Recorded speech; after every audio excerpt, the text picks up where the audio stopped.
Also at that rally, I want to play a little bit of what he said about how well things are going so far in the brand new Trump administration.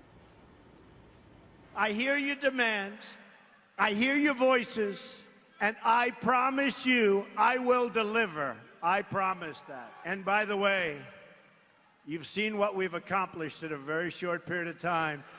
The White House is running so smoothly. And Steve, I've got a list here of everything that the White House has done so far.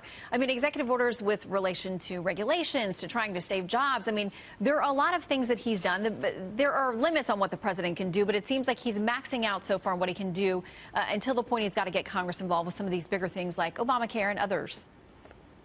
Yeah, and I think he'd be better off making the case, actually, that you just made. I think he'd be better off saying, here are specifically 5 things that I've done, and this is why I think I've had a first successful month.